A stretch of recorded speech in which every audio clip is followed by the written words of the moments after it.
মুসলমানদেরকে দেখার মতন কেউ থাকবে না, কোন রাষ্ট্র থেকে মুসলমানদের পক্ষে কোনো কথা বলবে না। সবাই শুধু গাদ্দারি করবে, সবাই শুধু গাদ্দারি করবে, আর মাঝে মাঝে একটু হুমকি দিবে, কিন্তু কাজের বেলায় তারা দেখাবে না। আজকে সারা বিশ্বের মুসলমান যদি এক আর ঐক্য হয়ে যাইত, ওই কয়েক লক্ষ ইহুদি, কয়েক লক্ষ ইসরায়েলের গোষ্ঠীরা ফিলিস্তিন থেকে ফিলিস্তিনের মুসলমানদেরকে, গাজার মুসলমানদেরকে বিতাড়িত করতে পারতো না। ফিলিস্তিনের উপরে এত আক্রমণ, গাজার উপরে এত আক্রমণ করতে পারতো না। ওই মাঝে মাঝে অমুক জায়গা থেকে অমুক জায়গা থেকে এই কর্ম সেই কর্ম ধুমকি মারে, কিন্তু ওই জায়গা দিয়া মুসলমানদেরকে তারা একেবারে শেষ করে দিছে। মুসলমানদের বাড়িঘাট সব জ্বালায়া পুরায়া সরকার করে দেয়, আর তারা শুধু মাঝে মাঝে হুমকি দেয়। তারা এখন বুঝতে পারছে মুসলমানেরা শুধু ওই পিছন দিক থেকে পাতি শিয়ালের মতন ঢেউ ঢেউ করবে, কিন্তু সামনে আসবে না। আমাদের কাজ আমরা করি, মুসলমানদেরকে এ পৃথিবীতে আর থাকতে দেওয়া হবে না।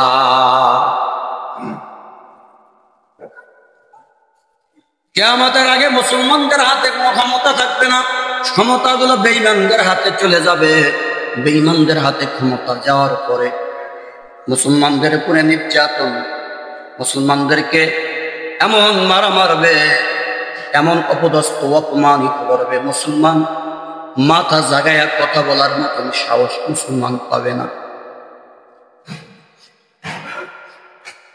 আল্লাহর নবী সাল্লাল্লাহু আলাইহি ওয়াসাল্লাম বলছেন, সারা পৃথিবীর মধ্যে যখন বেঈমানদের কারসাজি যখন চলবে, বেঈমানদের ক্ষমতা যখন সারা বিশ্বের মধ্যে কায়েম হয়ে যাবে, মুসলমানদের কোনো ক্ষমতা থাকবে না, মুসলমানদের কোনো বাহুবল কিছুই থাকবে না।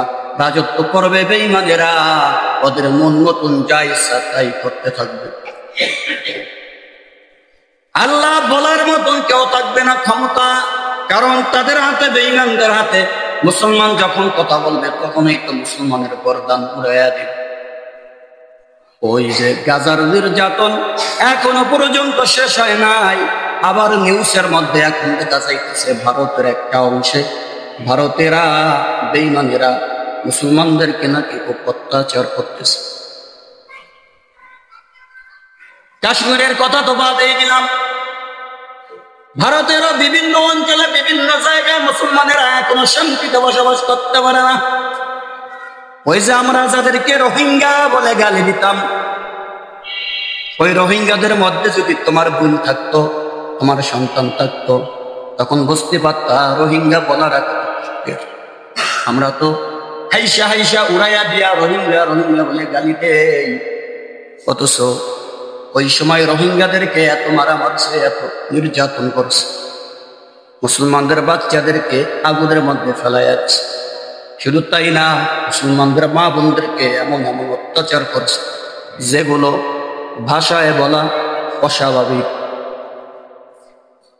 নিজের দেশ রেখে তারপরে বাংলাদেশের সীমান্তে রোহিঙ্গারা এমনি এমনি আসে নাই। কে চায় তার বাপ দাদার ভিটা থেকে অন্য জায়গায় যায়? কেউ তো চায় না। কম কষ্টে আসে নাই রে ভাই। বিমানেরা এত মারছে, এত মারছে, খাবারের ব্যবস্থা ছিল না, পানির ব্যবস্থা ছিল না। নিজের কাছ থেকে সন্তানকে নিয়ে তার উপরে জীবন্ত জবাই করছে। ঘরের মধ্যে ধুইকা মার সামনে, বাবার সামনে নিজের মেয়েকে ধর্ষণ করছে, নিজের স্ত্রীকে ধর্ষণ করছে। আপনি আর আমি যদি ওই জায়গায় হইতাম, টের পাইতাম। বেঈমানদের হাতে ক্ষমতা চলে যাবে। আল্লাহ তাআলা বলতেছেন, হ্যাঁ পয়গম্বর, একটা সময় সারা পৃথিবীর ক্ষমতা বেঈমানদের হাতে চলে যাবে, কিন্তু আমি আল্লাহ রাব্বুল আলামিন এই বেঈমানদের উপরে কিয়ামত কায়েম করব। এই বেঈমানদের উপরে আমি আল্লাহ গজব নাজিল করব। আর কিয়ামতের আগেই আমি আল্লাহ তাআলা ইমাম মাহদী আলাইহিস সালাতু ওয়াস সালামকে দুনিয়াতে পাঠাবো, হযরত ঈসা আলাইহিস সালামকে দুনিয়াতে পাঠাবো। ইমাম মাহদী আলাইহিস সালাতু ওয়াস সালাম কোন কোন বর্ণনাতে পাওয়া যায় হেরেম শরীফের মধ্যে আসবেন। কাবা শরীফের চত্বরের এক পাশে হেরাম শরীফ আছে পুরাটাই। আর মাকামে ইব্রাহিম নামক একটা জায়গা আছে। মাকামে ইব্রাহিম বলতে যেই জায়গায় দাঁড়ায়া, যেই জায়গায় ইব্রাহিম আলাইহিস সালাতু ওয়াস সালাম দাঁড়ায় কাবা শরীফ নির্মাণ করছে, ওই জায়গাটা এখনো আছে। যেই পাথরের উপরে ইব্রাহিম আলাইহিস সালাতু ওয়াস সালাম দাঁড়ায়া রাজমিস্ত্রির কাম করছেন, সেই পাথরটা এখনো আছে।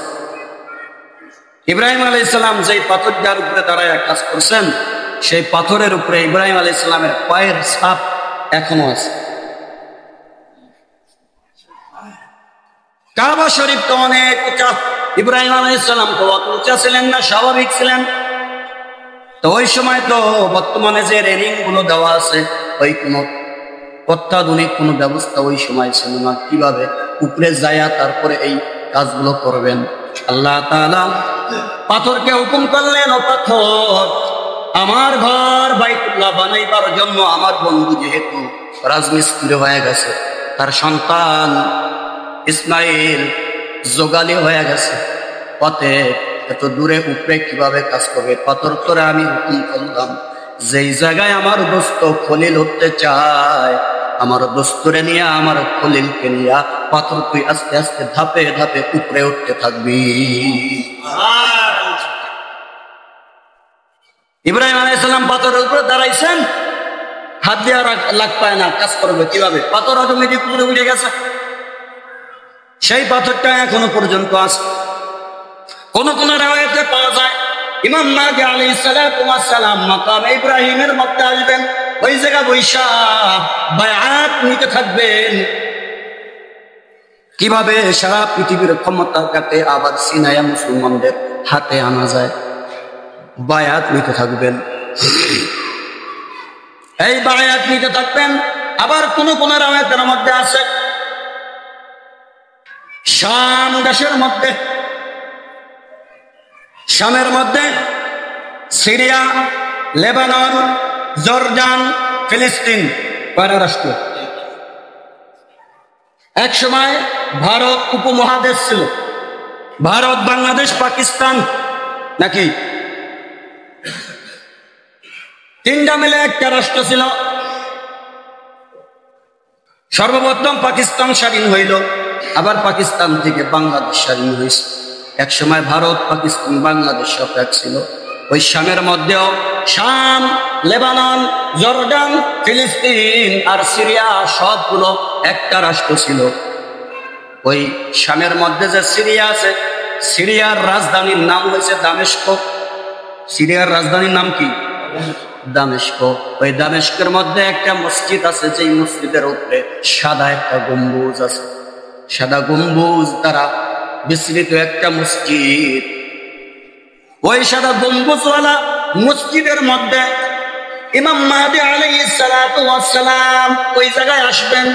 আয়েশা, ইমাম মাহদী আলাইহিস সালাতু ওয়াস সালাম ফজরের নামাজ পড়াবেন। ফজরের নামাজ যখন পড়াইবার জন্য যখন সামনে যাবেন, আল্লাহ রাব্বুল আলামিন ওই যে সাদা গম্বুজের উপরে আসমান থেকে ঈসা আলাইহিস সালাতু ওয়াস সালামকে দুইজন ফেরেশতার মাধ্যমে ওই সাদা গম্বুজের উপরে এনে তারপরে রেখে দিবে। যখন ওই দামেস্কের সাদা গম্বুজওয়ালা মসজিদের ওই গম্বুজের উপরে ঈসা আলাইহিস সালাতু ওয়াস সালাম দুইজন ফেরেশতার কাঁধে ভর দিয়ে যখন নামবেন, মাহদী আলাইহিস সালাতু ওয়াস সালাম বুঝতে পারবেন যে ঈসা আলাইহিস সালাতু ওয়াস সালাম নামছে। ওই সময়টা ফজরের সময় হবে, সকালের সময় হবে। ইমাম মাহদী আলাইহিস সালাতু ওয়াস সালাম সরে যাবেন। ঈসা আলাইহিস সালাতু ওয়াস সালাম ইমামতি করবেন, নামাজ পড়াবেন ফজরের নামাজ। ইমাম মাহদী আলাইহিস সালাতু ওয়াস সালাম এর আগে 7 বছর থেকে 9 বছর, 7 থেকে কোন কোন রাওয়ায়াতে আছে 7 বছর, কোন কোন রাওয়ায়াতে আছে 9 বছর উনি রাজত্ব করবেন। এই 7 বা 9 এর মধ্যেই সারা পৃথিবীর ক্ষমতা ইমাম মাহদী আলাইহিস সালাতু ওয়াস সালাম তার হাতে নিয়ে নেবে।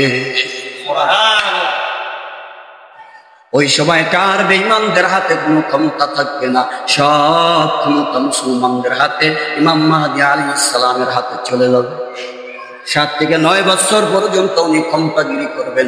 এই অবস্থার পর যখন দাজ্জালের ভয়াবহতা দেখা দিবে, দাজ্জাল যখন আসবে, এই দাজ্জালকে নির্মূল করার জন্য আল্লাহ তাআলা ঈসা আলাইহিস সালাতু ওয়াস সালামকে ওই দামেস্কের সাদা গম্বুজওয়ালা মসজিদের উপরে নামাবেন। ঈসা আলাইহিস সালাতু ওয়াস সালাম আসবেন, আসার পরে দাজ্জালকে পায়া দাজ্জালকে ঈসা আলাইহিস সালাতু ওয়াস সালাম নিজ হাতে কতল করবে। এমন একটা অবস্থা হবে, ফোরাত নদীটা শুকায়া যাবে, ফোরাত নদীর ভিতর থেকে আল্লাহ তাআলা স্বর্ণের পার উঠাইয়া দিবেন। স্বর্ণের এমন একটা অবস্থা হবে, কোন মানুষ আর গরিব থাকবে না, সবাই ধনী হয়ে যাবে। এখন তো বড় লোকেরা ছোট লোকদেরকে যাকাত দেয়, ফিতরা দেয়, দান সদকা করে। ওই জামানার অবস্থা এমন হবে, কেউ কাউয়ের দিতেও পারবে না, নিতেও পারবে না, কারণ সবারই পর্যাপ্ত পরিমাণ আছে, কারে দিবে আর কে নিবে। ওই সময়ের মধ্যেও কিছু মুসলমান এমন হবে, যখন ওই স্বর্ণের পাহাড় দেখবে, স্বর্ণের পাহাড় দেইকা, ওই যে বলছিলাম 2 টাকা দেইকা এখনো তোমার জিহ্বায় পানি আসে। 2 টাকায় চাটা না দিলে তোমার ভালো লাগে না, তোমার জোতা পর্যন্ত ছিঁড়া যায়, ফাইটা যায়, ঘোরাঘুরি করতে করতে 2 টাকা তোমার খাইতেই হবে, চাটা ওই জায়গায় দিতেই তোমার হবে। কিছু মুসলমান মুনাফিকরা ওই সময়ও ওই স্বর্ণের পাহাড় দেখা ঝুপড়ে পড়ে, ওই পাহাড়ের ওই জায়গায় যা স্বর্ণ আনার জন্য যাবে। আল্লাহ তাআলা এই অবস্থার মধ্যে ইয়াজুজ মাজুজরে পাঠাইয়া দিবে। ইয়াজুজ মাজুজ আইসা সারা পৃথিবীর মধ্যে যত সাগর নদী যা কিছু আছে, সমস্ত সাগর নদী সমস্ত পানিগুলো খায়া ফেলবে, সব কিছু শুকায়া যাবে। এই যে ইয়াজুজ মাজুজ, অনেক লম্বা ঘটনা, সময় শেষ বলা সম্ভব না।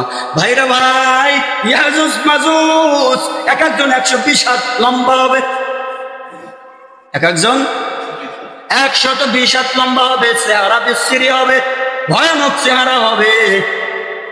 ইয়াজুজ মাজুজ ওই যে প্রাচীর বেঁধে দিয়েছিলেন সুরকার নাইন বাদশাহ, ওই প্রাচীর ভেঙ্গে পৃথিবীর মধ্যে আসিয়া যারা মুসলমান ছিলেন বিভিন্ন জায়গায় মুসলমানকে অত্যাচার করবেন, মানুষ খায়া ফেলবেন, পানি খায়া ফেলবেন, পশু পাখি যা কিছু আছে সবগুলোর তারা খায়া ফেলবেন।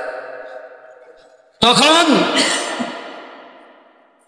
আল্লাহ রাব্বুল আলামিন এই ইয়াজুজ মাজুজের এই বগলের নিচে ফোড়া দিয়া দিবেন, এমন একটা বেদী, এই বেদী পাওয়ার পর সমস্ত ইয়াজুজ মাজুজ গুলা মারা যাবে, সবগুলা মারা যাবে, জমিনের মধ্যে শুয়ে পড়বে। এত বড় বড় দেহওয়ালা একটা মানুষ সবাই যদি জমিনের মধ্যে শুয়ে তাকে মারা যায়, কি অবস্থা হবে? সমস্ত কিছু হয়ে যাওয়ার পর বন্ধ হয়ে যাবে। আল্লাহ রাব্বুল আলামিন একটা বন্যা দিবেন, এক বন্যা দিয়া তাদেরকে ভাসাইয়া দুর্গন্ধ মুক্ত আবার বানায়া দিবেন। ওইদিকে ঈসা আলাইহিস সালাতু ওয়াস সালাম ওই যে দাজ্জালকে কতল করবেন। এরপরে আল্লাহ রাব্বুল আলামিন কিয়ামতের দ্বার প্রান্তে যখন আইবেন, এখন তো সূর্যটা পূর্ব দিক থেকে ওঠে, ওই দিন সূর্যটা আল্লাহ পশ্চিম দিক থেকে উঠাবেন, পশ্চিম দিক থেকে সূর্য উঠবে। ওইদিকে 3টা ভূমিকম্প হবে, সবচাইতে বড় বড় 3টা ভূমিকম্প পূবে হবে, আর পশ্চিমে হবে, আর উত্তরে হবে। 3 জায়গায় 3টা বড় বড় ভূমিকম্প হবে। ওই ভূমিকম্পের মাধ্যমেই সমস্ত জমিনগুলো তছনছ হয়ে যাবে। আল্লাহ তাআলা আসমানটাকে একেবারে ভেঙে দিবেন, তছনছ করে ফেলবেন। আল্লাহ তাআলা এই জন্যই বলতেছেন, আল কারিআতু মাল কারিআ ওয়া মা আদরাকা মাল কারিআ ইয়াওমা ইয়াকুনুন নাসু কাল ফারাশিল মাবসুস ওয়া তাকুনুল জিবালু কাল ইহনিল মানফুশ। বলে এত বড় বড় পাহাড়, সমস্ত পাহাড়গুলো তুলার মতন হয়ে উঠতে থাকবে। আমি আপনাদের কাছে জিজ্ঞাসা করতে চাই, এত সময় যে আলোচনাগুলো করলাম, এই আলোচনাগুলোর অবস্থাটা পিছনে গেছে নাকি সামনে আসতেছে? অতএব মুসলমান সাবধান হয়ে যাও, ইমানকে পাকাপোক্ত করো। 5 ওয়াক্ত নামাজ পড়ো, আল্লাহর হুকুম মানো, নবীর তরিকা মতন চলো, আল্লাহর কাছে তওবা করো, দোয়া করো, গুনাহ থেকে মুক্তি চাও, এরপরে কবরে যাও, নসেব জাহান্নাম ছাড়া কোনো উপায় না।